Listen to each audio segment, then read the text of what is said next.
نحمده ونصلي على رسوله الكريم اما بعد فاعوذ بالله من الشیطان الرجیم بسم اللہ الرحمن الرحیم۔ نماز تہجد اور وتر کے طریقے کے بارے میں بہت سے لوگوں کے ذہن میں کنفیوژن پائے جاتے ہیں، اس لیے بہتر ہے کہ ہم اس باب کو اچھی طرح سمجھ لیں۔ حضرت ابو امامہ رضی اللہ تعالی عنہ روایت کرتے ہیں کہ رسول اللہ صلی اللہ علیہ وسلم نے فرمایا، علیکم بقیام اللیل فإنہ دأب الصالحین قبلکم وہو قربۃ لکم الی ربکم ومغفرۃ للسیئات ومنہاۃ عن الاثم۔ حضرت ابو امامہ رضی اللہ تعالی عنہ سے روایت ہے کہ رسول اللہ صلی اللہ علیہ وسلم نے فرمایا، تہجد ضرور پڑھا کرو کیونکہ وہ تم سے پہلے صالحین کی روش ہے۔ یعنی یہ نماز صرف امت مسلمہ کے لیے نہیں بلکہ ہم سے پہلے دیگر امتوں کے جو نیک لوگ گزرے ہیں ان کی روش بھی یہی ہے، اور تمہارے لیے اپنے رب کے قرب کا وسیلہ ہے۔ یعنی تہجد وسیلہ ہے کس کا؟ اللہ کا قرب حاصل کرنے کا، اور گناہوں کے مٹنے کا ذریعہ ہے، اور مزید گناہوں سے بچنے کا سبب ہے۔ یعنی پچھلے گناہوں کے صاف ہونے کا ذریعہ، نمبر 3 مزید گناہوں سے بچنے کی طاقت انسان کو نصیب ہوتی ہے اس کے ذریعے، یعنی گناہوں سے روک بنتا ہے۔ یہ روایت جو ہے ابن خزیمہ کی ہے۔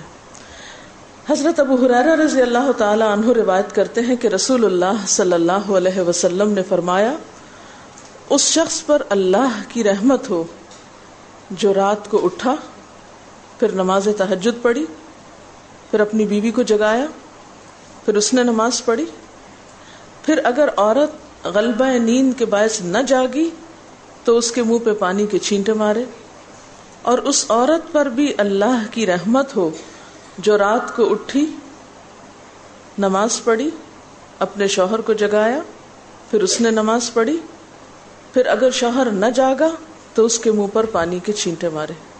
برابر کی بات ہے، دونوں کے لیے اجر بھی برابر کا ہے، اور دونوں کو حق بھی برابر کا ہے جگانے کا، اور دونوں کو پانی کا چھینٹا مارنے کا بھی حق ہے، اور اس میں کسی کی بھی بے عزتی کی بات نہیں۔ یعنی عورت اگر ایسا کرے اپنے شوہر کے ساتھ تو وہ اس کی طرف سے کوئی روڈنس نہیں ہوگی، کیونکہ عام طور پر جب کسی کو نیند کی حالت میں جگایا جاتا ہے اور خصوصاً اگر اس پہ پانی پھینک دیا جائے تو وہ کیا سمجھتا ہے کہ اس کی بہت بے عزتی ہو گئی یا اس کے ساتھ بہت برا کیا گیا، اور عموماً لوگ اس وقت بہت غصے کا مظاہرہ پھر کرتے ہیں کہ کیوں جگایا جا رہا ہے۔ حضرت ابو ہریرہ رضی اللہ تعالی عنہ کہتے ہیں کہ رسول اللہ صلی اللہ علیہ وسلم فرماتے تھے، فرض نماز کے بعد سب نمازوں سے افضل تہجد کی نماز ہے۔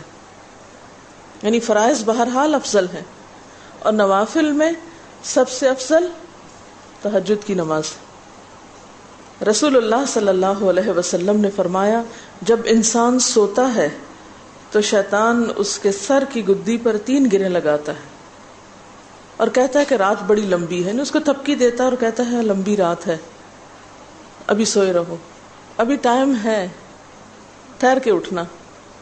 یعنی اس کو سلائے رکھتا ہے۔ اگر وہ بیدار ہو کر اللہ کا ذکر کرے، یعنی آنکھ کھلے اور اللہ کا ذکر کو شروع کر دے تو ایک گرہ کھل جاتی، شیطان کے پھندے سے انسان آزاد ہونے لگتا ہے۔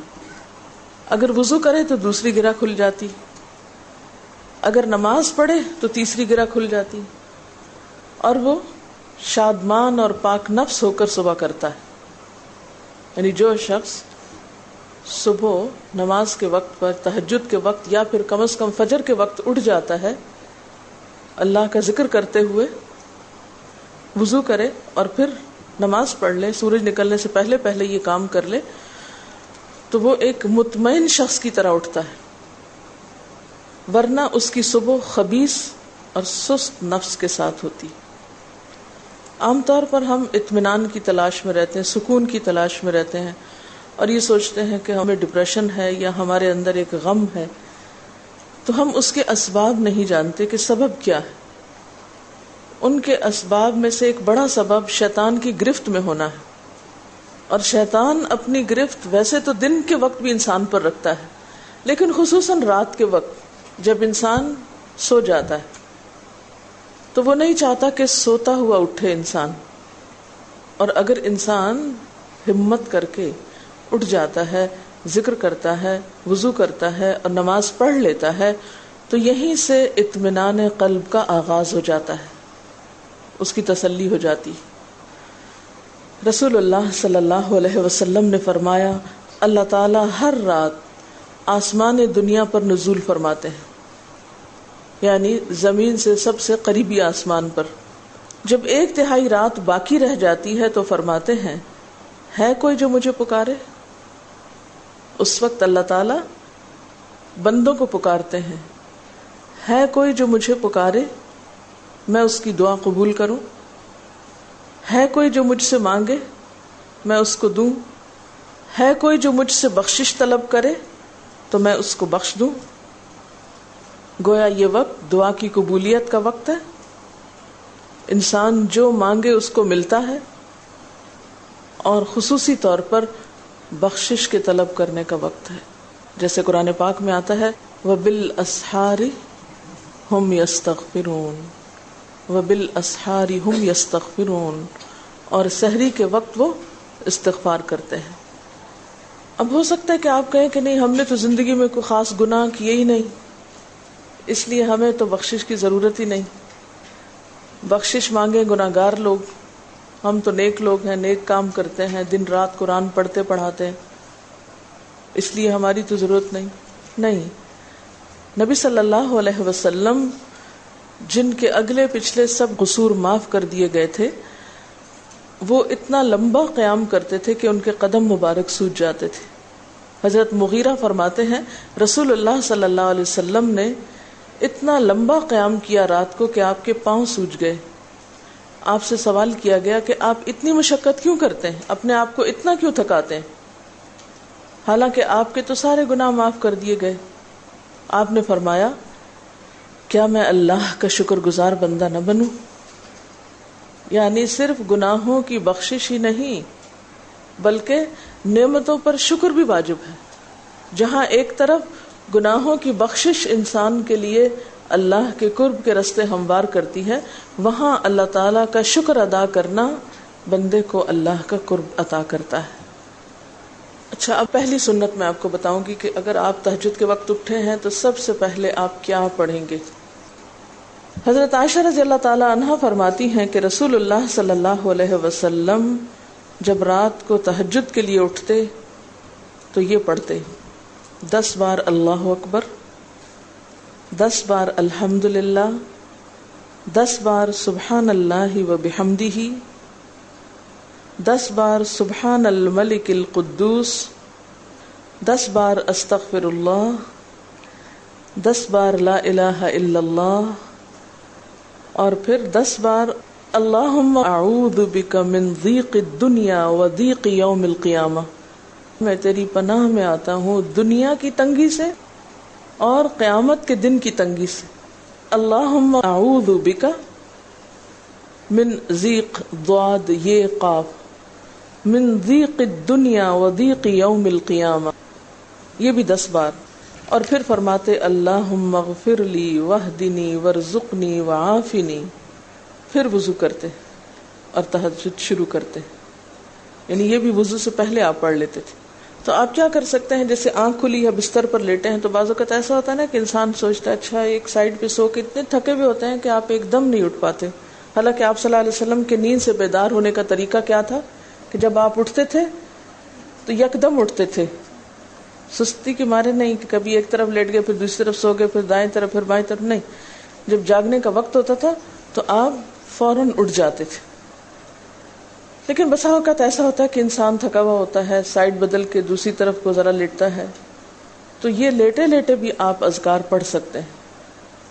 ٹھیک ہے، اور یہ سب آپ کو آتے ہی ہوں گے سوائے ایک وہ ذکر کے اللہم اعوذ بک من ضیق الدنیا و ضیق یوم القیامہ. اور ترتیب آپ یاد کر لیں، اپنے بیڈ سائڈ ٹیبل پہ یا بیڈ پہ یا کہیں بھی یہ نوٹس کسی پین کے ساتھ لکھ کے لگا دیں، چپکا دیں، اور جب یاد ہو جائے تو پھر اتار دیں، جب عادت بن جائے تو ہٹا دیں وہاں سے.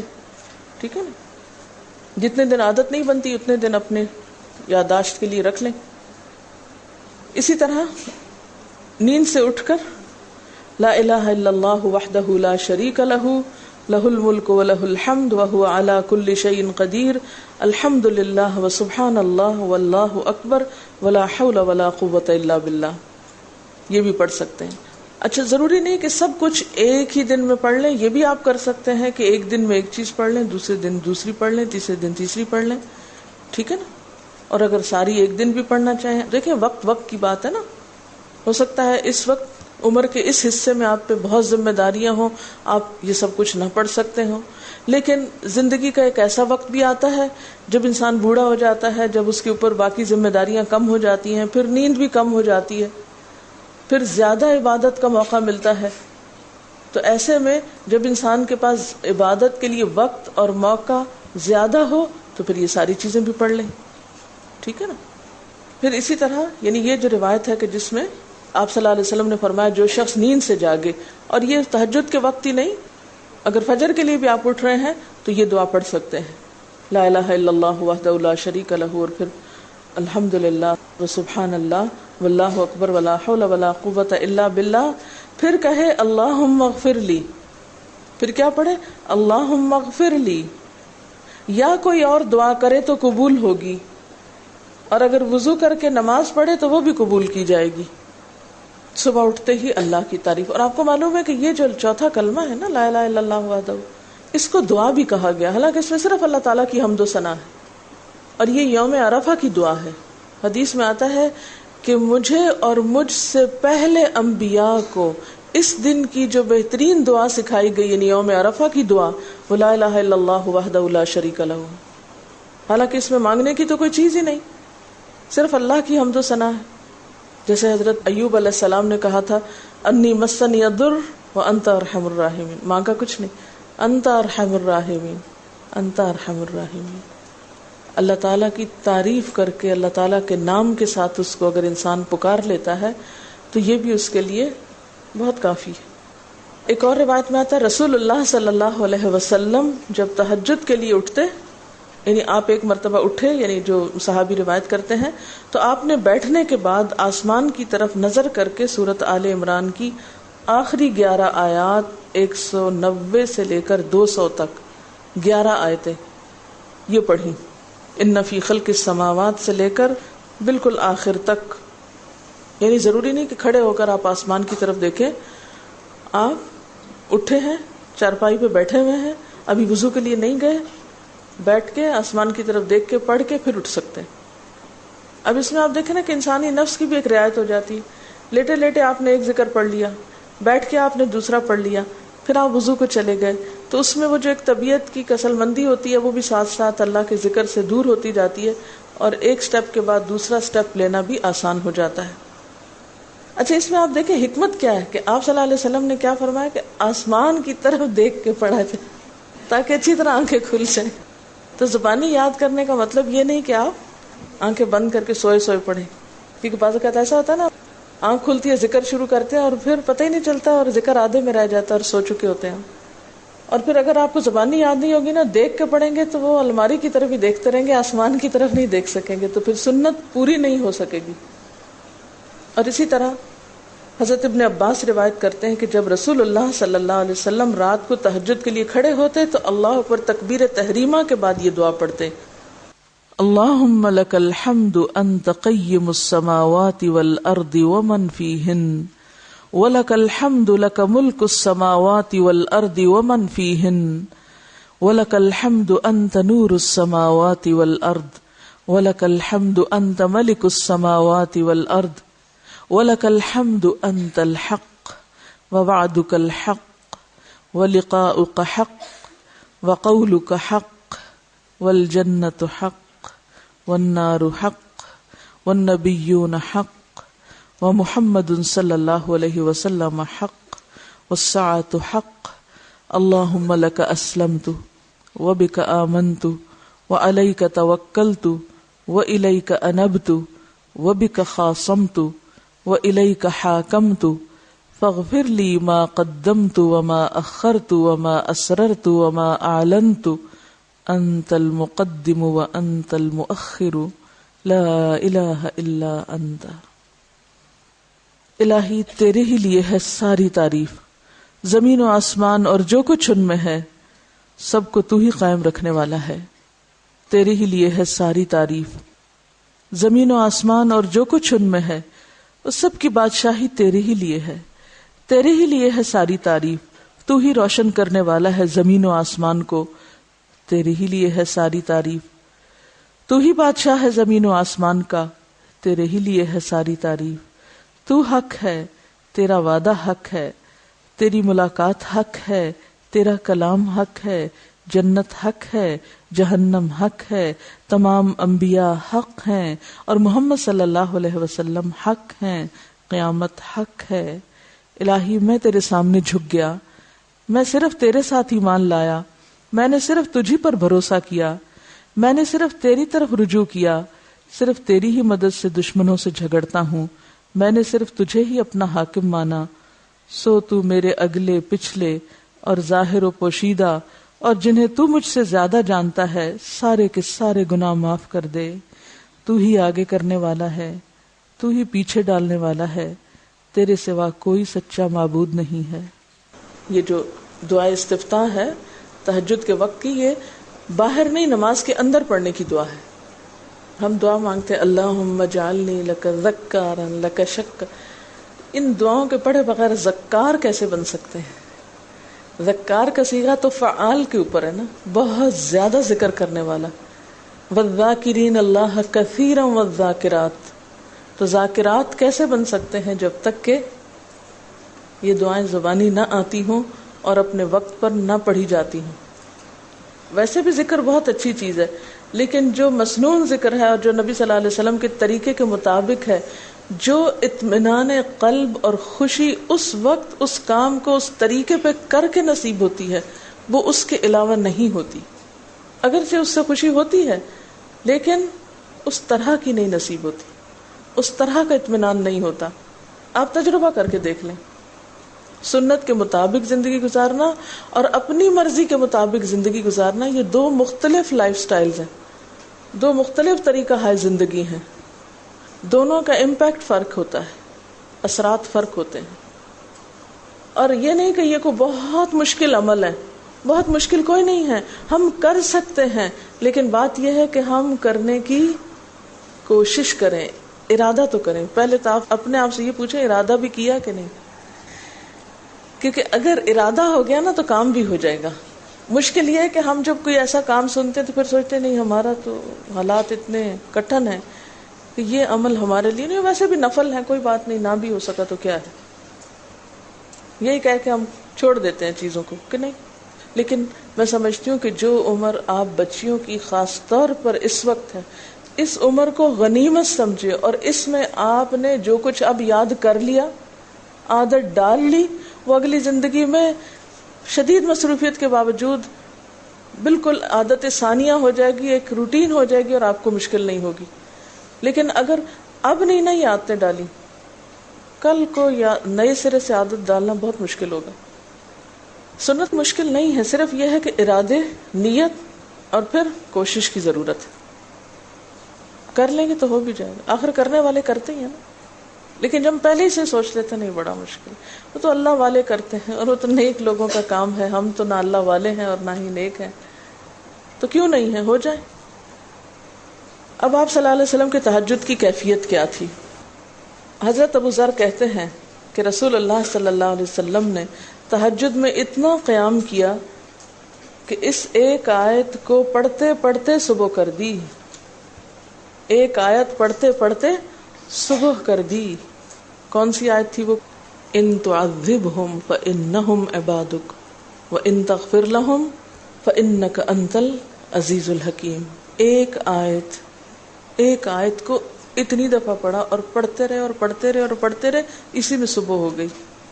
تو طویل قیام جو ہے ضروری نہیں کہ وہ صرف کس وقت ہو، کوئی لمبی سورت پڑھ کے ہی. چھوٹی صورت بھی ہو سکتی ہے، لیکن روح کے ساتھ، شعور کے ساتھ اگر آپ دوہرا کے بھی پڑھیں. مثال کے طور پہ آپ نے کوئی صورت یاد کر لی ہے اور آپ پڑھنے کھڑے ہوئے ہیں اور آپ کو صحیح طرح آتی نہیں ہے، یا آتی ہے تو اتنی تیز نہیں آتی، بہت رٹی ہوئی نہیں ہے، تو کوئی بات نہیں، ایک ایک آیت کو 2 دفعہ 3 دفعہ بھی آپ اس کو پڑھ سکتے ہیں، اور اس طرح بھی پڑھ کے لمبا کر سکتے ہیں. یعنی طویل قیام صرف زیادہ قرات سے ہی نہیں، مختلف طریقوں سے ہو سکتا ہے. یہ آیت ہے سورۃ المائدہ کی 118 نمبر آیت ہے. اگر تو انہیں عذاب دے تو وہ تیرے بندے ہیں، اور اگر تو انہیں معاف کر دے تو یقیناً تو غالب اور حکمت والا ہے. حضرت حذیفہ رضی اللہ تعالی عنہ نے نبی صلی اللہ علیہ وسلم کو تہجد پڑھتے دیکھا. وہ کہتے ہیں سورۃ فاتحہ کے بعد آپ نے سورۃ بقرہ پڑھی، پھر رکوع کیا. آپ کا رکوع آپ کے قیام کی مانند تھا. ہماری تو کمر نہ ٹوٹ جائے. کر کے تو ذرا دیکھیں. میں نے زندگی میں پہلی دفعہ رمضان میں طویل رکوع اور سجدے کا موقع ملا. اس سے پہلے تو اس طرح کا سچ پوچھے کانسیپٹ بھی کوئی نہیں تھا، کیونکہ بہت سی چیزیں جب ہم پڑھتے ہیں تو ہم کہتے ہیں ہاں یہ نبی صلی اللہ علیہ وسلم کے لیے ہے، یہ تو آپ کی شان ہے اور آپ کا مقام ہے. ہم تو عام کمزور بندے ہیں. اصل میں ہم کمزور کیوں ہیں؟ اس لیے کہ ہم نے اپنی انرجیز بیکار باتوں میں بہت لگا رکھی ہیں، بیکار غم پالے ہوئے ہیں، بیکار مشغلے ہیں، بیکار گفتگویں ہیں. انرجی تو لگتی ہے نا. آپ فضول کی باتیں سوچیں تو کیا انرجی نہیں لگے گی؟ آپ لایانی چیزوں پہ کڑنا شروع کر دیں، کیا انرجی نہیں لگے گی؟ لگے گی. تو پھر آپ کے پاس کوئی تعمیری مثبت کام کرنے کے لیے نہ وقت ہے نہ انرجی ہے. پھر اس وقت تک آپ خالی ہو چکے ہوتے ہیں. رات کو دیر تک آپ اگر فضول گپ شپ کرتے رہیں تو صبح اٹھے گا کون، اور پھر صبح پڑھے گا کون، اور اگر پڑھیں بھی تو کیا پڑھیں اس میں. کبھی آپ نے سوچا کہ احادیث کی یہ جو کتابیں ہیں یہ ساری کی ساری صرف آپ کی گفتگو نہیں، آپ کے عمل کا بھی احاطہ کیے ہوئے ہیں، اور ٹوٹل آپ کی گفتگو یہی ہے. اور اگر ہم اپنی گفتگو کو دیکھیں اور ہماری باتوں کی کوئی کتاب تیار ہو، نبی صلی اللہ علیہ وسلم کی عظمت کو پہچانیں. ہم اپنی گفتگو کا جائزہ لیں. اگر ہماری گفتگو بھی ریکارڈ ہو کر لوگوں کے پاس جانے لگے، لوگوں تک پہنچنے لگے، ہم عملی نمونہ کیوں نہیں لوگوں کے لیے؟ ہمیں دیکھ کر لوگوں کے عمل کیوں نہیں بدلتے؟ ہماری بات لوگوں پر اثر کیوں نہیں کرتی؟ کبھی سوچا ہم نے؟ صرف اپنی گفتگو کے آئینے میں ہی اپنے آپ کو پہچان لیں کہ ہم کہاں ہیں، کون ہیں، کہاں کھڑے ہیں. لوگوں کے بیچ میں کیا باتیں کرتے ہیں، لوگوں کے پیٹھ پیچھے کیا باتیں کرتے ہیں، کہاں کس حال میں کیا کر رہے ہوتے ہیں. ہر شخص اپنے آپ کو خود پہچان سکتا ہے. کیا واقعی ہم اس لائق ہیں کہ کوئی ہم سے کچھ سیکھے؟ صرف اپنی گفتگو کے آئینے میں خود کو پہچانے. بعض اوقات کتنا بیکار بولتے ہیں، کتنا بے مقصد بولتے ہیں، کتنا ضرورت سے زائد بولتے ہیں. اس کا یہ مطلب نہیں کہ مصنوعی خاموشی اپنے اوپر مسلط کر لیں، کیونکہ پھر ہم دوسری ایکسٹریم پہ نکل جاتے ہیں. لیکن بامقصد گفتگو کتنی ہے ہماری باتوں میں جو واقعی فائدہ مند ہو. تو پھر ذرا روک بھی لیا کریں نا اپنے آپ کو. اپنے ساتھ خود ہی محنت کریں گے تو بات بنے گی. سوچیں تو احساس تو کریں. جب کریں گے تو انشاءاللہ کامیابی بھی ہوگی. لیکن پہلی بات تو یہ نا کہ ہم جو کچھ کرتے ہیں نہ اس کا حساب کرتے ہیں، نہ اس کے بارے میں سوچتے ہیں کہ ہم کر کیا رہے ہیں. ہمیں نیکی نہ کرنے کا موقع یا ہمارے نیکی نہ کرنے کا ایک سبب اور ایک بڑی وجہ ہماری انرجیز کا بیکار چیزوں میں استعمال ہونا ہے، فضول کی سیاست میں ملوث ہونا ہے. اپنی ذمہ داریوں کا ہمیں ہوش نہیں ہوتا، دوسروں کے کاموں میں مداخلت خوب سوچتی ہے. خود کیا کر رہے ہیں اس کا کچھ پتہ نہیں، دوسرے کیا کر رہے ہیں اس سے بہت دلچسپی، یا کیا نہیں کر رہے. بہت سے لوگ، بہت سی خواتین کمر درد کی شکایت کرتے ہیں، اور اس کی ایک بڑی وجہ نمبر 1 رکوع کا صحیح پوزیشن پہ نہ ہونا ہے، اور نمبر 2 اس پوزیشن پہ کوئی ایکسرسائز نہیں ہماری ہوتی. یہ بتا رہی ہے کہ کسی کی کمر میں درد تھا اور ٹھیک نہیں ہوتا تھا کسی چیز سے، تو ڈاکٹر نے ان کو یہ مشورہ کیا کہ طویل رکوع اور طویل سجدے کریں. بیسٹ ایکسرسائز ہے، کر کے تو دیکھیں. اور اس میں آپ دیکھیے کہ صحیح پوزیشن پہ لائیں، بالکل سٹریٹ رکھیں گردن اور کمر کو. پیٹھ اور گردن ایک لائن میں آنی چاہیے. بہت سے لوگ یوں ٹیڑھی کرتے ہیں، یوں کر کے بس کرتے ہیں. یہ غلط پوزیشن ہے، اس سے تو اور بیمار ہو سکتے ہیں. کئی لوگ سر پھینک دیتے ہیں نیچے کو، یہ بھی غلط پوزیشن ہے، اس سے بھی کام خراب ہوتا ہے. اگر آپ صحیح پوزیشن پہ رکوع لمبا کریں تو یقینی طور پہ کمر درد کا علاج ہے. پٹھے مضبوط ہوتے ہیں نا کمر کے، آپ اس کو روک کے رکھے ہوتے ہیں ایک سیدھی لائن میں. 2 فیٹ کے درمیان کا فاصلہ بھی بہت معتدل رکھے، نہ تو بہت قریب رکھے اور نہ بہت کھلا رکھے، بالکل معتدل، جس میں آپ آرام سے سکون سے کھڑے ہو سکیں اور آپ کا بیلنس قائم رہے. بیلنس کو قائم کرنا بے حد ضروری. ٹھیک ہے. حضرت حذیفہ نے نبی صلی اللہ علیہ وسلم کو تہجد پڑھتے دیکھا. وہ کہتے ہیں کہ سورۃ فاتحہ کے بعد آپ نے سورۃ بقرہ پڑھی، پھر رکوع کیا. آپ کا رکوع آپ کے قیام کی مانند تھا، یعنی جتنا لمبا قیام تھا اسی طرح رکوع تھا. پھر آپ نے رکوع سے سر اٹھایا اور کھڑے ہو گئے، اور آپ کا قوما یعنی رکوع کے بعد اٹھنے کا وقت بھی کافی طویل تھا. ہم تو بعض اوقات اٹھ کے کھڑے نہیں ہوتے کہ نیچے چلے جاتے ہیں، تو وہ بھی طویل تھا. صرف 2 رکعتیں بھی آپ ایسی پڑھ لیں نا کافی. اگر عام دنوں میں نہ پڑھی جائے تو ویکینڈ پہ پڑھ لیں. ہمارا تو ویکینڈ پہ لمبا سونے کا پروگرام ہوتا ہے نا، تو چلے دوبارہ سو جائیں، لیکن ہفتے میں 1 دفعہ کر لیں. اگر روز نہیں بھی کر سکتے 2 دفعہ کر لیں، ٹوائس اے ویک کر لیں. پھر آپ کا سجدہ آپ کے قومے کی مانند تھا، یعنی جتنا آپ کھڑے ہوئے تھے اتنا آپ پھر سجدہ کیا.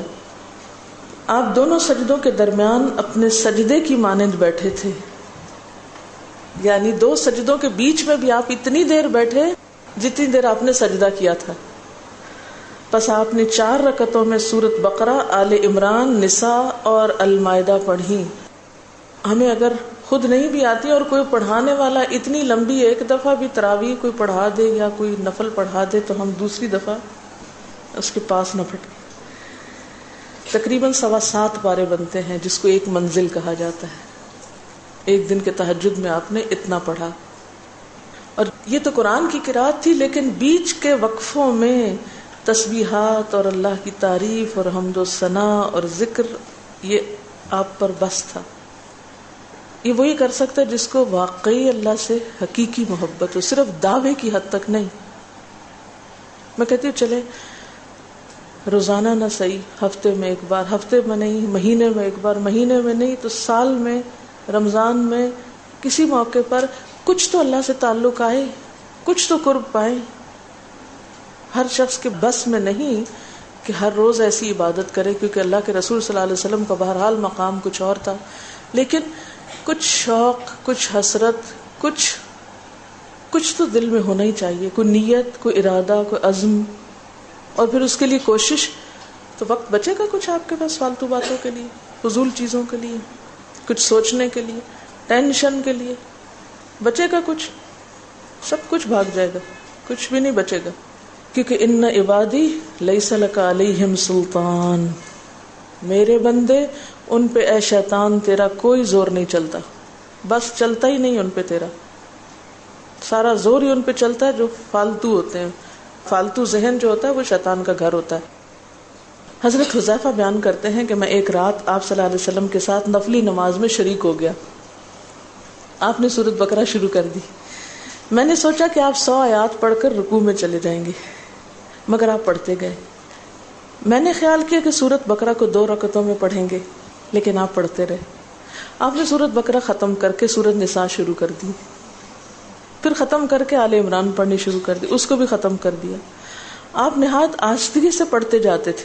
جب ایسی آیت تلاوت کرتے جس میں سبحان اللہ کہنے کا حکم ہوتا ہے، جیسے سبح بحمد رب، جیسے مثال کے طور پر، تو سبحان اللہ کہتے. اگر کچھ مانگنے کا ذکر ہوتا تو سوال کرتے، اگر پناہ مانگنے کا ذکر ہوتا تو اعوذ باللہ پڑھتے. اس حدیث سے یہ بھی پتہ چلتا ہے کہ سورتوں کی ترتیب ضروری نہیں، کیونکہ آپ نے پہلے النساء پڑھی پھر آل عمران پڑھی. یہ جو ہر وقت لوگ پیچھا کیے رکھتے ہیں نا، بعض اوقات تو بہت ضد کرتے ہیں کہ آپ نے پہلی رکعت میں یہ پڑھائی تھی تو دوسری میں یہ کیوں پڑھا دی. یہ تو سنت میں ملتا ہے کہ پہلی رکعت طویل ہے دوسری کے مقابلے میں، لیکن یہ لازم نہیں کہ جو پہلی میں پڑھے اس کے بعد آگے والی صورتوں میں سے پڑھے، پیچھے والی میں سے نہیں پڑھ سکتے. پڑھ سکتے. رسول اللہ صلی اللہ علیہ وسلم نے عبداللہ بن عمرو سے کہا، مجھے بتلایا گیا ہے کہ تم ساری رات نفل پڑھتے اور دن کو روزہ رکھتے ہو. اگر تم ایسا کرو گے تو تمہاری آنکھ کمزور اور طبیعت سست ہو جائے گی. یعنی ہر روز روزہ اور ہر رات جگراتا، تمہاری جان اور تمہارے بال بچوں کا بھی تم پر حق ہے. اس لیے روزہ رکھو اور افطار بھی کرو اور رات کو قیام کرو اور سو بھی. یعنی ساری رات تہجد پڑھنا یا نفل پڑھنا پسندیدہ نہیں ہے، رات کو سونا بھی پسندیدہ ہے. ہمارے ہاں 27ویں رات کو پوری رات جاگنا لازم سمجھا جاتا ہے، تو نبی صلی اللہ علیہ وسلم سے کوئی رات بھی پوری کی پوری جاگنا ثابت نہیں. کیونکہ اگر انسان صرف جاگتا ہی جاگتا چلا جائے تو وہ آسان ہوتا ہے، ایک دفعہ سو کے پھر اٹھنا جو ہے نا وہ اصل میں نفس کا امتحان ہوتا ہے، وہ مشکل ہوتا ہے. اسی طرح نبی صلی اللہ علیہ وسلم 3 دن سے کم میں قرآن مجید ختم کرنا پسند نہیں فرماتے تھے. آپ نے حضرت عبداللہ بن عمرو سے فرمایا کہ 1 ماہ میں پورا کر لو. انہوں نے عرض کی میں اس سے زیادہ تلاوت کی طاقت رکھتا ہوں، تو فرمایا 20 دن میں کر لو. ان کا میں اس سے زیادہ کی طاقت رکھتا ہوں، فرمایا 7 دن میں ختم کر لیا کرو، اس سے زیادہ کی اجازت نہیں. یعنی وہ ایک منزل کر کے. صحابہ کرام چونکہ اس زمانے میں مصحف اس طرح تھوڑی چھپے ہوئے تھے کہ کتابوں کی شکل میں ہوں، جو قرآن تھا لوگوں کے سینوں میں تھا، یاد کیے ہوئے تھے، اور وہ یاد کیا ہوا کہیں صبح کے وقت الگ بیٹھ کے نہیں پڑھا کرتے تھے. وہ کہاں پڑھتے تھے؟ تہجد میں نماز کے اندر پڑھا کرتے تھے. اب یہ تو ہم لوگوں کی مشکل ہوگی نا کہ ہمیں آتا کچھ نہیں زبانی، تو پھر ہم دیکھ کے پڑھتے ہیں، دیکھ کے پڑھتے ہیں تو نماز میں پھر وہ مشکل ہوتا ہے تو الگ رکھ کے پھر اس کو پڑھ رہے ہوتے ہیں.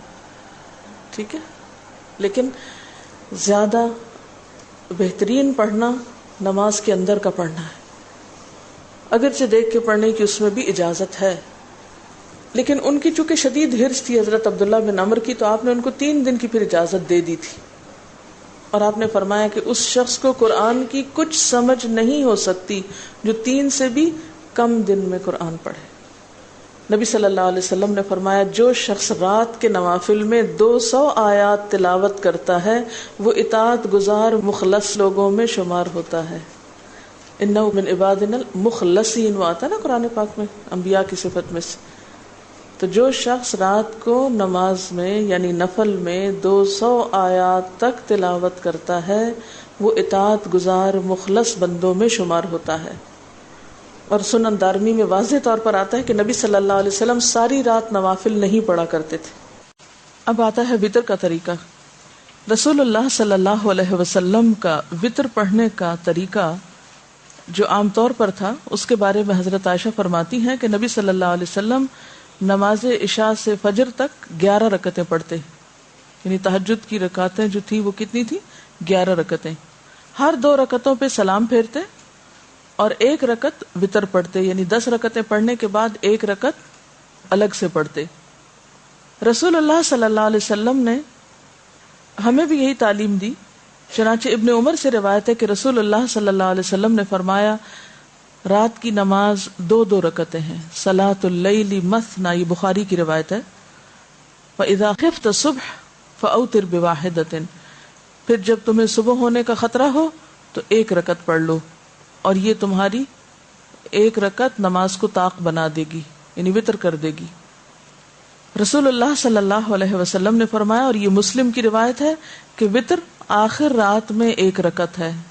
بیسیکلی وتر عشاء کے ساتھ نہیں ہے، وتر عشاء کی نماز کا حصہ نہیں ہے، وتر رات کی آخری نماز ہے، یعنی تہجد کا حصہ ہے بنیادی طور پر.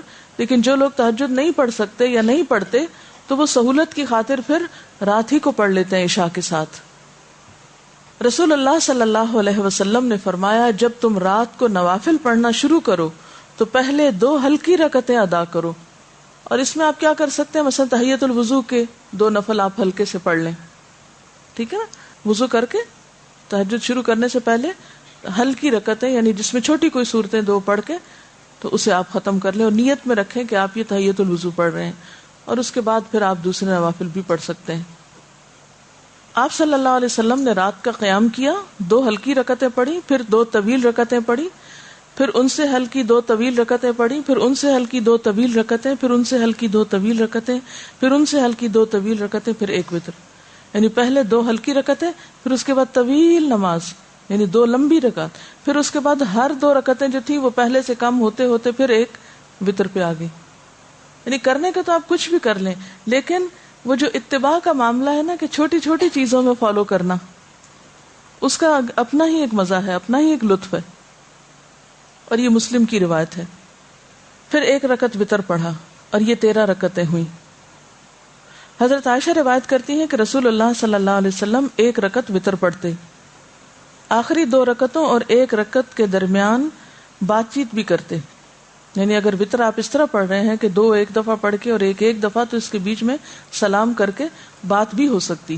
حضرت ابن عمر روایت کرتے ہیں کہ رسول اللہ صلی اللہ علیہ وسلم وتر کی 2 اور 1 رکعت میں سلام سے فصل کرتے، یعنی اگر 3 رکعت پڑھ رہے ہیں تو 2 پڑھ کے سلام پھیر کے پھر 1 الگ۔ حضرت ابن عباس سے کہا گیا کہ امیر المومنین حضرت معاویہ نے 1 ہی وتر پڑھا ہے۔ حضرت ابن عباس نے فرمایا کہ انہوں نے درست کام کیا، وہ فقیہ اور صحابی ہیں۔ یہ بخاری کی روایت ہے۔ امام مروزی فرماتے ہیں کہ فصل کی 1 رکعت والی احادیث زیادہ ہیں، یعنی اس طرح پڑھنے کا طریقہ زیادہ روایت ہوا ہے۔ کس طرح؟ یعنی 3 رکعتیں مغرب کی طرح پڑھنے کی ممانعت ہے، 3 رکعتوں میں 2 الگ پڑھ کے سلام پھیر کے اور پھر 1 کھڑے ہو کے الگ پڑھ لی۔ حضرت عائشہ فرماتی ہیں کہ رسول اللہ صلی اللہ علیہ وسلم رات کو کبھی 7 کبھی 9 کبھی 11 رکعتیں پڑھتے تھے۔ یہ فرق کیوں ہے؟ کبھی 7 پڑھی تو مطلب کیا ہے؟ 6 نفل ہوئے اور 1 وتر ہوا، کبھی 9 تو 8 کے بعد 1، کبھی 11 یعنی 10 کے بعد 1۔ ایسا کیوں تھا؟ ہمیشہ 1 نمبر کیوں نہیں رکھا؟ ایک تو اس میں یہ کہ وسعت ہے، کوئی ایک لگی بندی روٹین نہیں۔ دوسری بات یہ کہ یہ بھی یاد رہے کہ نوافل میں فرض کے درجے میں گنتی نہیں پوری کریں گے آپ۔ اب فرض جیسے 4 رکعتیں تو آپ کبھی یہ نہیں کر سکتے کبھی 3 پڑھ لی، کبھی 2 پڑھ لی، کبھی 1 پڑھ لی، کبھی 4 پڑھ لی، کبھی 5 پڑھ لی، یہ نہیں کر سکتے۔ 4 فرض ہیں تو 4 ہی پڑھیں گے، ٹھیک ہے نا، 3 نہیں کر سکتے۔ لیکن تہجد جو ہے وہ نفل نماز ہے، تو اس میں یہ بھی روایت میں آتا ہے کبھی آپ بیمار ہوتے تو بیٹھ بھی جاتے تھے، ٹھیک ہے۔ حضرت ابو ایوب روایت کرتے ہیں کہ رسول اللہ صلی اللہ علیہ وسلم نے فرمایا وتر ہر مسلمان پر حق ہے، بس جو شخص 5 رکعت وتر پڑھنا چاہے تو 5 رکعت پڑھے، جو 3 پڑھنا چاہے وہ 3 پڑھے، جو 1 پڑھنا چاہے وہ 1 پڑھے۔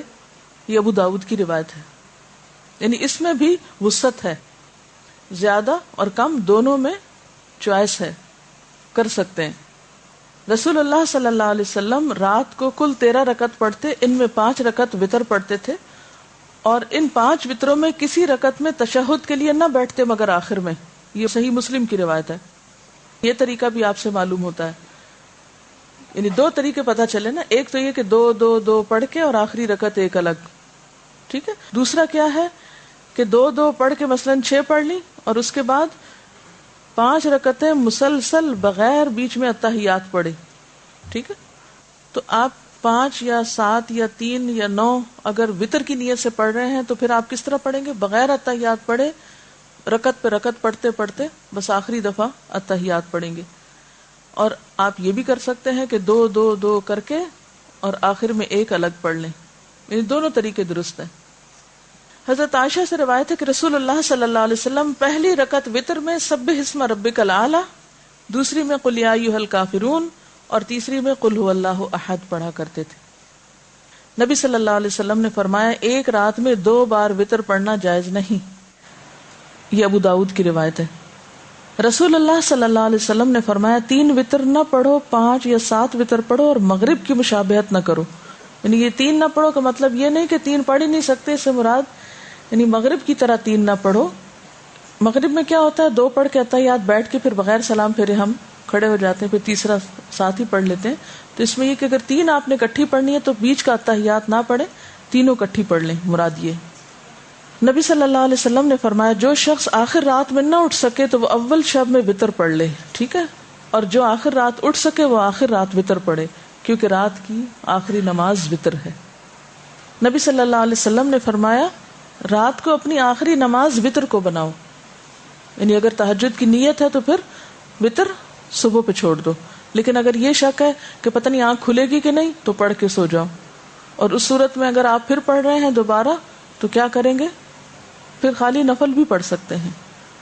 ایک رات میں 2 دفعہ نہیں، یعنی رات کو بھی پڑھے پھر سویرے اٹھ کے دوبارہ وتر پڑھے، ایسا نہیں ہوتا۔ اگر آپ کو پڑھ لی ہے تو پڑھ لی ہے، اگر سویرے آنکھ کھل گئی ہے نفل پڑھنا چاہتے ہیں پڑھ لیں۔ بعض لوگ اس میں یہ بھی سجیسٹ کرتے ہیں، جس کی میرے پاس ابھی دلیل کوئی نہیں ہے لیکن سنا ہے میں نے اسی طرح، کہ اگر آپ رات کو وتر پڑھ کے سو گئے تو صبح اٹھ کے پہلے 1 رکعت الگ پڑھ لیں۔ وہ کیا ہوگی رات کی نماز کو طاق کر دے گی، پھر دو پڑھ لیں، پھر آخر میں ایک پڑھ لیں. لیکن اس کی میرے پاس دلیل نہیں ہے سنت سے کوئی. میں نے اس طرح کسی عالم کو کہتے ہوئے سنا تھا، لیکن بہرحال اب آپ پریشان ہو رہے ہوں گے کہ یہ تو سب کنفیوژن ہو گئی. اسی کنفیوژن سے بچانے کے لیے تو ہمیں ایک آسان طریقہ بتا دیا گیا ہے جو ہماری درسی نصابی سب نماز کے طریقوں کی کتابوں میں لکھا ہوا ہے، 3 وتر پڑھنے کا طریقہ، اور ہم کھٹ سے پڑھ کے فارغ ہو جاتے ہیں. کوئی نہ پریشانی ہے نہ کچھ. میرا آپ سے سوال یہ ہے کہ یہ اتنی ورائٹی کیوں ہے؟ اب جیسے آپ صلی اللہ علیہ وسلم کی جو دعائے استفتاح تھی اس کی کئی ورژنز ملتے ہیں، ہم تو ایک ہی پڑھتے ہیں، سبحانک اللہم و بحمدک تبارک اسمک. کیوں؟ کیا حکمت ہے؟ بنیادی بات یہ کہ جب انسان صرف ایک لگے بندے گھسے پٹے طریقے سے ایک کام سالوں سال کرتا جاتا ہے تو اس کا نتیجہ کیا ہوتا ہے؟ مشین بن جاتا ہے. کوئی اس میں شعور نہیں باقی رہتا، کوئی اس میں سوچ سمجھ کا عمل دخل نہیں رہتا. بس آنکھیں بند کی ہوئی اٹھے ہوئے نماز پڑھ رہے، آنکھیں نہیں کھول رہے اول سے آخر تک، اور کچھ یاد نہیں کہ کیا پڑھا، وہی قل ہو اللہ پڑھی اور بس بات ختم. نماز جو ہے اللہ تعالیٰ سے ایک شعوری تعلق کا نام ہے، اور اس شعوری تعلق میں اگر آپ ایک دن ایک طریقہ کریں، دوسرے دن دوسرا، تیسرے دن تیسرا، تو اس سے کیا ہوگا فائدہ؟ کہ ایک نیا پن باقی رہے گا، تمام سنتیں بھی زندہ رہیں گی. آپ دیکھیں کہ ایک تو یہ ہو سکتا تھا کہ ہمیں بس ایک ہی طریقہ بتا دیا جاتا اور پھر ہم ایک ہی کے ساتھ چپک کے رہ جاتے، اور اس کا نتیجہ عام طور پر کیا ہوتا ہے کہ نمازیں بے روح ہونے لگتی. اور ایک یہ ہے کہ جو کچھ آپ نے کیا وہ سب بتایا جائے جو واقعی صحیح احادیث کے ساتھ اوتھینٹک سورسز کے ساتھ موجود ہے. یعنی یہ سب چیزیں آپ جا کے بخاری، مسلم، ابو داؤد کی کتابوں میں، کتاب الصلاۃ میں خود بھی چیک کر سکتے ہیں. اگر آپ کے پاس یہ کتاب ہے نا جو میں آپ کو بتا رہی ہوں، آپ خود بھی پڑھ سکتے ہیں. ٹھیک ہے؟ کیونکہ عام طور پر جب اس طرح کی باتیں بتائی جاتی تو کوٹ کیا جاتا ہے فلاں کہتی ہیں، وہ سب کچھ میرے نام لگ جاتا ہے، حالانکہ یہ میں نہیں کہتی، یہ موجود ہے کتابوں کے اندر، یہ آپ نے کبھی پڑھا نہیں اس لیے پتہ ہی نہیں، تو نیا لگتا ہے. تو یہ سب بتانے کا مقصد کیا ہے کہ اتنی نمازیں آپ پڑھتے تھے، ہر موقع کی نماز، جتنے بھی خاص کوئی اوکیزن آپ کہنے کو کہہ سکتے ہیں، تو ان میں پھر جب آپ نے قرات کے انداز مختلف اختیار کیے، جیسے تہجد کے بارے میں آتا ہے، کبھی سری قرات کی، کبھی جاہری کی، کبھی ایک ہی آیت ساری رات پڑھتے رہے، کبھی 2 رکعتوں میں سورۃ النساء سے لے کر المائدہ تک چلتے گئے، 7.5 پارے چلے گئے. یہ سب کچھ کس لیے؟ تاکہ نماز کے اندر ایک جان رہے. کیا یہ ایک حقیقت ہے؟ آپ اگری کریں گے کہ انسان روٹین کا عادی ہو کر ملل کا شکار ہو جاتا ہے، جس کو عام زبان میں بوریت کہتے ہیں. ہوتا ہے نا. اب مثال کے طور پر رکوع کے اذکار ہیں، پتہ شاید آپ کو بھی ہو، کہیں پڑھے ہی ہوں، لیکن میں نے جب ان کو ٹرائی کیا، یقین کریں نماز میں ایسا لطف آیا مجھے، کیونکہ ہمیشہ ہم پڑھتے سبحان ربی العظیم، سبحان ربی العظیم، سبحان ربی العظیم، بس ایک ہی چیز آتی ہے. زیادہ سے زیادہ ایک اور دعا ہم نے سیکھی ہوئی ہے، سبحانک اللہم ربنا و بحمدک اللہم اغفر. اس کے علاوہ میں تو نہیں کچھ اور پڑھتی تھی، کہیں ادھر ادھر پڑھا بھی تو اتنا دھیان نہیں دیا. لیکن جب سے مجھے یہ حقیقت سمجھ میں آئی ہے کہ اگر بدل بدل کے چیزیں پڑھے تو نماز میں ایک روح پیدا ہوتی ہے، تو میں نے کل ہی یہ ٹرائی کیا، سبوح قدوس رب الملائکۃ والروح، تو ایک عجیب لطف نماز میں محسوس ہوا. تو پہلی تو وہی تسبیح ہے جو سبحان ربی العظیم کی ہے، دوسری وہ جو ابھی میں نے آپ کو سنائی، سبحانک اللہم ربنا و بحمدک اللہم اغفر لی، تیسری ہے سبوح قدوس رب الملائکۃ والروح. اور یہ مسند احمد میں بھی ہے، نسائی میں بھی، ابو داؤد میں بھی ہے، مسلم میں بھی، یعنی کتنی کتابوں نے اس کو روایت کیا. پھر اسی طرح 6 حدیث کی کتابوں میں روایت ہوئی ہے یہ دعا رکوع کی، اللہم لک رکعت و بک آمنت و لک اسلمت خشع لک سمعی و بصری و مخی و عظمی و عصبی. اے اللہ میں نے تیرے لیے رکوع کیا، تجھ پر ایمان لایا، تیرے لیے اسلام لایا، جھکے ہوئے ہیں تیرے لیے میرے کان اور میری آنکھیں اور میرا دماغ اور میری ہڈیاں اور میرے اعصاب، سب کچھ تیرے آگے جھکا ہوا ہے. وہ جو 5 منٹ کا رکوع ہے اس میں اگر آپ یہ بار بار تسبیح کریں، پھر آپ دیکھیں اپنی کیفیت کہ یا اللہ تیرے آگے جھکا ہوا، میری ہڈیاں بھی جھکی ہوئی ہیں، میرے اعصاب بھی جھکے ہوئے ہیں، میرا سر بھی جھکا ہوا ہے، میری تمام چیزیں تیرے آگے جھکی ہوئی ہیں. تو انشاءاللہ نمازوں میں انشاءاللہ یقینی خشوع پیدا ہوگا. پھر اسی طرح سبحانک و بحمدک لا الہ الا انت، ایک اور تسبیح یہ ہے، سبحانک و بحمدک لا الہ الا انت. پھر اسی طرح سبحان ذی الجبروت والملکوت والکبریاء والعظمت، سبحان ذی الجبروت والملکوتی والکبریاء والعظمتی. کوئی مشکل نہیں ہے اگر یہ آتی ہو. فجر کی نماز میں ایک پڑھ لیجئے، ظہر میں دوسری، عصر میں تیسری، مغرب میں چوتھی، عشاء میں پانچویں، تہجد میں ایک اور. تو بدل بدل کے آپ پڑھیں گے تو انشاءاللہ نماز کی جو تاثیر ہے وہ آپ محسوس کریں گے انشاءاللہ تعالی. پھر اسی طرح رکوع سے کھڑے ہونے کے اذکار ہیں. سمع اللہ لمن حمدہ، اللہم ربنا لک الحمد، ربنا ولک الحمد، ربنا لک الحمد ملء السماوات وملء الارض وملء ما بینہما وملء ما شئت من شیء بعد. کیونکہ وہ ایک حدیث میں آپ نے پڑھا تھا نا کہ جتنا طویل آپ نے قیام کیا اتنا ہی آپ نے رکوع کیا، اور جتنا طویل رکوع کیا اتنا ہی کھڑے ہو کے دوبارہ قوما کیا. اب کھڑے ہو کر کتنی دفعہ آپ کہیں گے سمع اللہ لمن حمدہ، سمع اللہ لمن حمدہ، اس سے تو بات نہیں بنے گی. لیکن جب آپ ذرا اور بہتر طریقے سے حمد و ثنا کریں گے، ربنا ولک الحمد ملء السماوات وملء الارض وملء ما بینہما من شیء بعد اہل الثناء والمجد احق ما قال العبد وکلنا لک عبد اللہم لا مانع لما آتیت ولا معطی لما منعت ولا راد لما قضیت ولا ينفع ذا الجد منک الجد. یہ مسلم میں، نسائی میں اور ابو داؤد میں روایت ہوئی ہے. تو حدیث کے خزانوں میں یہ بہت سی چیزیں موجود ہیں، لیکن ہم تک نکل کر آئی نہیں. پھر ہم نے ان سنتوں کو زندہ نہیں کیا، ان کو پڑھا نہیں. تو ضرورت ہے کہ تھوڑی تھوڑی بھی کوشش انشاءاللہ آپ کرتے رہیں گے، اسپیشلی ینگ گرلز. اب جو چیزیں زندگی میں داخل ہو جائیں گی وہ اگلی زندگی میں سہولت کے ساتھ آپ کر پائیں گے. پھر اسی طرح دعائے قنوت کے 2-3 صیغے، پھر اسی طرح سجدے کی دعائیں. سجدے کی دعاؤں میں بھی اسی طرح یہ جو رکوع کے ہیں ان کے علاوہ اللہم انی اعوذ برضاک من سخطک وبمعافاتک من عقوبتک واعوذ بک منک لا احصی ثناء علیک انت کما اثنیت علی نفسک. تو یہ سب گر ہیں یا نسخے ہیں اللہ تعالیٰ سے تعلق اور محبت بڑھانے کے. پھر اسی طرح ہم جو اتحیات کے بعد جو دعائیں پڑھتے ہیں اس میں بھی رب جعلنی والی صرف ایک ہی یاد کرتے ہیں. اس میں بھی 2-3 صیغے جو ہیں وہ مسنون کتابوں سے ثابت ہیں. پھر اس کے بعد سلام پھیرنے کے بعد جو دعائیں ہیں، اور اسی طرح جو دعائیں استفتاح ہے جو ابھی میں ذکر کر رہی تھی کہ صرف یہی نہیں ہے جو ہم پڑھ لیتے ہیں سبحانک اللہم، بلکہ اس کے علاوہ اللہم باعث بینی. یہ بھی دیکھا گیا جن کو اللہم باعث بینی نہیں آتا بس وہ پھر اس پہ اٹک جاتے ہیں، اس سے آگے نہیں. اس میں وجہت وجہی للذی فطر السماوات والارض والی دعا بھی ہے. پھر اسی طرح بخشش کی دعا اور اللہم رب جبرائیل و میکائیل، یہ تہجد کی نماز میں استفتاح کی دعا. میں سوچتی ہوں کہ اگر پڑھتے نہیں بھی ہے تو پتہ تو ہو کہ ایسے ہی دنیا سے چلے جائیں گے کہ اتنی بھی پہچان نہ ہو کہ اللہ کے رسول صلی اللہ علیہ وسلم نے کس کس انداز اور کس کس رنگ میں اپنے رب کو پکارا. کتنے بے خبر ہیں آپ اپنے محبوب سے، یعنی نبی صلی اللہ علیہ وسلم سے محبت کا دعویٰ ہمیں سب کو ہے لیکن ان کی پہچان نہیں ہے. کیا کرتے تھے وہ؟ ساری گفتگو کا خلاصہ کیا ہے؟ نفل نمازوں میں سب سے افضل تہجد کی نماز ہے. فائدہ بتائیے. قرب کا ذریعہ ہے، گناہوں کو مٹانے کا ذریعہ ہے، اور اگلے گناہوں سے بچانے کا ذریعہ ہے. یہ حدیث سے پتہ چلتا ہے. اور پچھلے صالحین کی بھی روش رہی ہے. اطمینان قلب نصیب ہوتا ہے. کیسے؟ شیطان جو انسان کی گدی پر سر پہ 3 گرہیں لگاتا ہے، یعنی اس کے دماغ کو جکڑتا ہے ایک طرح سے. وہ کھل جاتی ہیں گرہیں جب انسان صبح اللہ کا ذکر کرتا ہے، وضو کرتا ہے، نماز پڑھتا ہے، تو ایک اچھے نفس کے ساتھ اپنے دن کا آغاز کرتا ہے. ورنہ خبیث نفس کے ساتھ اور سست نفسی کے ساتھ انسان دن کا آغاز کرتا ہے. رات کا جب 1/3 حصہ باقی رہ جاتا ہے تو اللہ تعالیٰ آسمان دنیا پہ نزول فرماتے ہیں اور پکارتے ہیں اپنے بندوں کو. کیا کہتے ہیں؟ ہے کوئی دعا مانگنے والا کہ میں اس کی دعا قبول کروں. یہ وقت جو ہے رات کا آخری وقت دعاؤں کی قبولیت کا وقت ہے، اور اس میں خصوصی طور پر قرآن سے کیا پتہ چلتا ہے کون سی دعا سب سے زیادہ پڑھنے کا وقت ہے؟ استغفار. دیکھیں استغفار نہیں ہوتا، باب استفعال کے وزن پر ہے استغفار.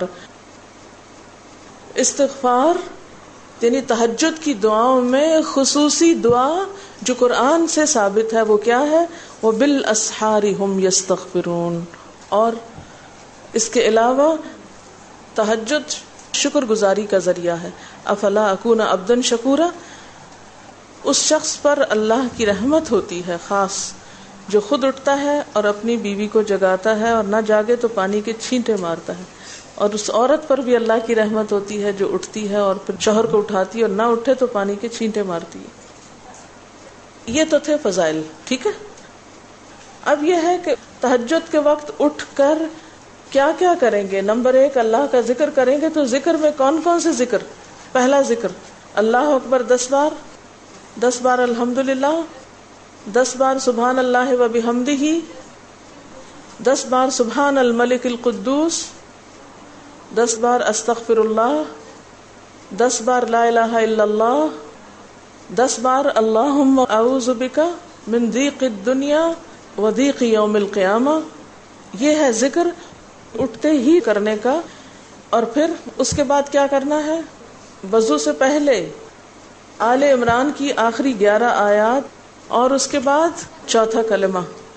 چوتھا کلمہ پڑھنے کے بعد اگر کوئی اللہم اغفر لی کہتا ہے تو کیا فائدہ بتایا گیا اس کا؟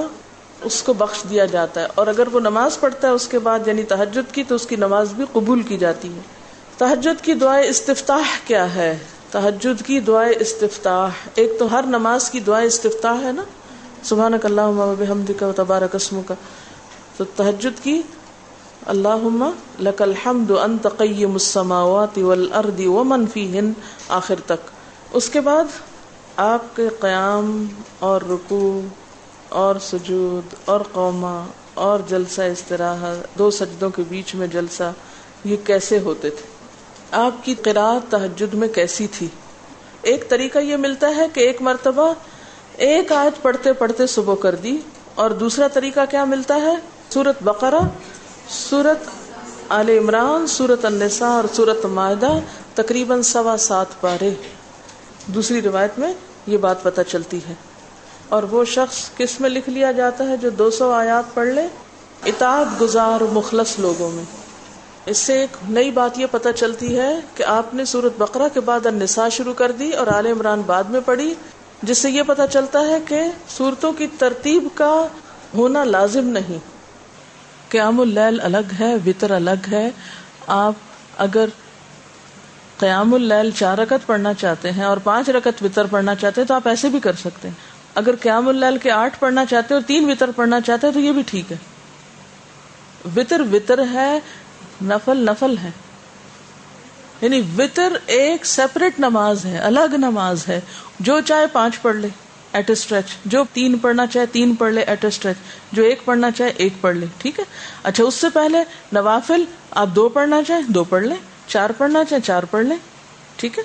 لیکن آپ صلی اللہ علیہ وسلم اگر 5 وتر پڑھتے تھے تو پھر باقی نوافل 4 پڑھتے تھے۔ یہ نہیں کہ آپ پہلے 10-20 نفل پڑھیں اور پھر اس کے بعد وتر۔ جلدی جلدی پڑھنے سے بہتر ہے کہ آپ کے طریقے پر لمبی نماز پڑھیں، لیکن اس کو سنت کے اندر ہی رہنے دیں۔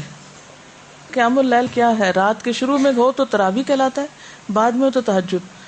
اگر پہلے پڑھ لیا تو بعد میں تکلف نہ کریں، لیکن اگر آپ 2 وقت میں، یعنی آپ کہتے ہیں کہ ویسے تو میری آنکھ نہیں کھلتی، چلو میری نمازیں پتہ نہیں کتنی زندگی میں ضائع ہوئیں، کیونکہ آپ کو پتہ ہے یہ حدیث مجھے بہت ڈراتی ہے کہ ایون جو لوگ پوری نماز بھی پڑھتے ہیں تو کسی کو اس کی نماز میں سے 10واں حصہ ملتا ہے، کسی کو اس کی نماز میں سے 5واں حصہ ملتا ہے۔